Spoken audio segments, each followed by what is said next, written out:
समास। समास समास की परिभाषा परस्पर संबंध रखने वाले एक या एक से अधिक शब्दों के संक्षिप्तीकरण मेल की प्रक्रिया समास कहलाती है। समास समास के भेद।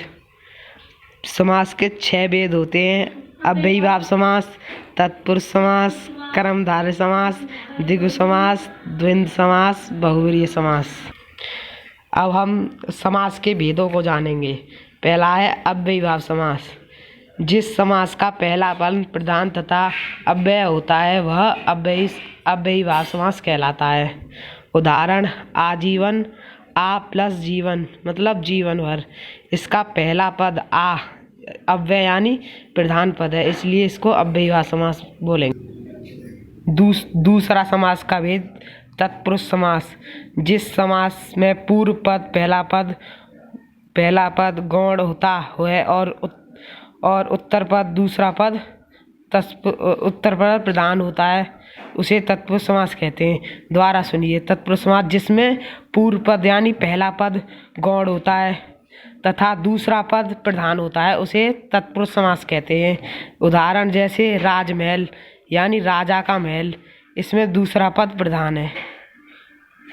और एक विशेषता है इसकी, समास प्रक्रिया में बीच की विभक्तियों का लोप होता ही है। कभी कभी बीच में आने वाले अनेक पदों का भी लोप हो जाता है, जैसे दही बड़ा, दही में डूबा हुआ बड़ा।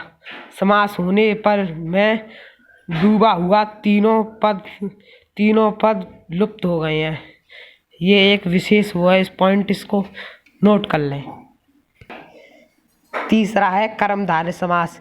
जिस समास का पहला पद विशेषण तथा दूसरा पद विशेष या पहला पद उपमान तथा दूसरा पद उपमेय होता है उसे कर्मधारय समास कहते हैं। दोबारा सुनिए। जिस समास का पहला पद विशेषण तथा दूसरा पद विशेष या पहला पद उपमान तथा दूसरा शब्द उपमेय होता है वहाँ पर कर्मधारय समास होता है। उदाहरण नील कमल अर्थात नीला है जो कमल, इसमें पहला पद विशेषण है। इसका कमल कैसा है? नीला, तो यानी ये कमल की विशेषता बता रहा है, तो यहाँ पे विशेषण हुआ नील कमल। चौथा समास है द्विगु समास। जिस समास में पहला पद संख्यावाचक होता है तथा किसी समूह विशेष का बोध कराता है वहाँ पर द्वंद्व समास होता है। जैसे चौराहा यानी चार राहों का समूह, यहाँ पहला पद विशेष है और उसमें गिनती और वैसे आते हैं। तथा पांचवा है द्वंद्व समास।